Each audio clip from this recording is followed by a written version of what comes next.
everyone, and welcome to another live stream. Well, I'm sorry, I have a live stream on my and I'm here. It's about 12:32, and we're in part 5 of Reddit No Sleep.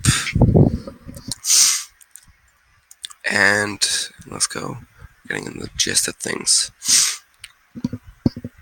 I'm so tired. I swipe both journals and all the cell phones. If I found answers, I would need to get to the police as quickly as I could. I couldn't risk Mac waking up and leaving the house with the phones in his possessions. I made my way to the backyard and hid my own mom's cell phone on a few rocks in the back door, near the back door. These were the ones that were most important. In the event something happened to me, I knew the cops would be searching the premise for clues. The evidence seemed to incriminate my mother, but I knew all it would take the fingerprints examination to discover that my brother had been the one in my house last night. I'm talking really quiet because it's really late at night and I have parents sleeping. So I found a scheduled spot behind the tree and I flipped open my brother's journal. It was more typical things you would see a kid would write about, but there were other strange things sprinkled into. Grandpa says that I am not good enough to carry along the family legacy. He said I'll never be more than a sheep. Derby is their favorite. I know it. Dad takes me hunting, but Derby is the one who brings home good grades and awards. Mom even says he is too smart. I don't remember doing my chores, but Derby says I did them. I think I have memory loss, or cancer, or something. I forgot doing a lot of things. Maybe Dad will take me out to the hospital. As Mike got older, however, his journal entries began to focus on regular things teenage boys would write about. I didn't find anything cruel or any sort of jealous words about himself about these pages. I found turning my attention or something orange ink entries on my own journal.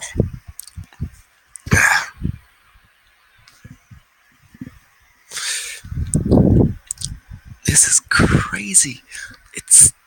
We've been 5 parts and it's already crazy. What the hell?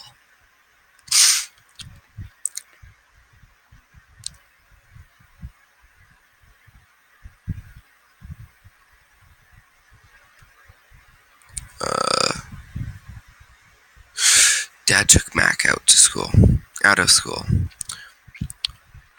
early to go and watch the baseball game.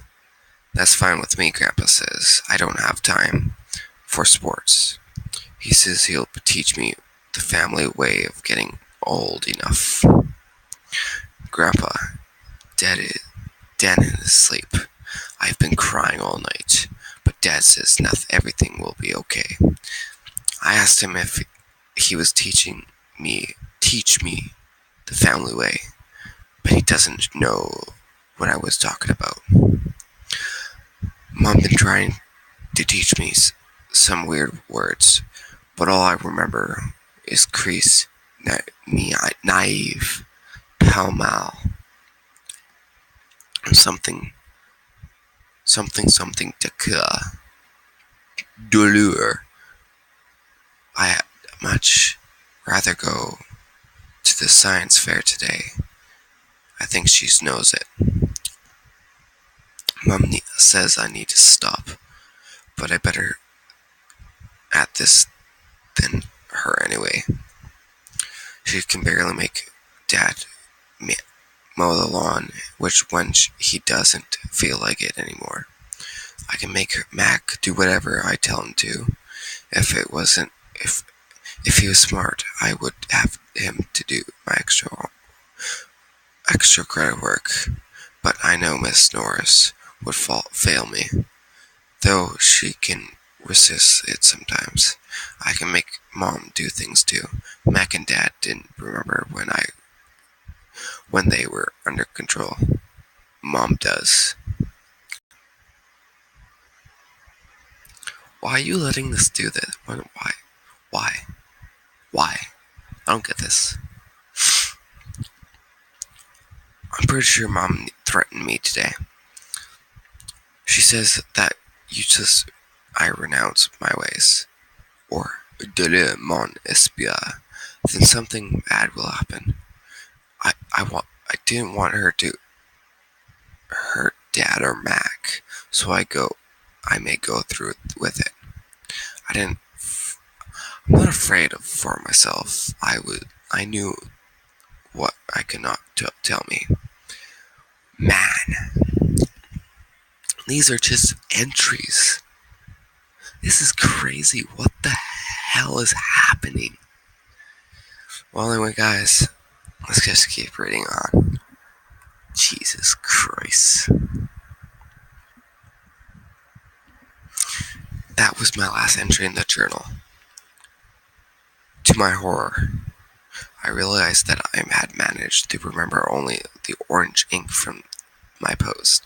Nothing about any of this had ever been recollected in my mind. What the hell was really going on here? I felt a sharp blow to the back of my head. Stunning, I stumbled over, and my brother was on me again. Mac's eyes seemed void with emotions. He was reared back on his feet, hitting me several more times. Once I was dazed enough. He began blinding my leg with rope, and I could make out my mother standing slightly behind him, serving me. Yo, what? Surveying me with cold eyes. I wanted to say something, but my mouth was numb again, and my mind was slow. Once Mac tied my wrist behind my back, Mom muttered, "Love my son," and he hauled me into the house by my collar, and I was regained my senses as he threw me hard on the floor. He then stood back, crossing his arms as he swollen his fist, bleeding now. That took a turn. We'll end it there. Like, comment, subscribe, and keep on discovering. I'll see you guys later.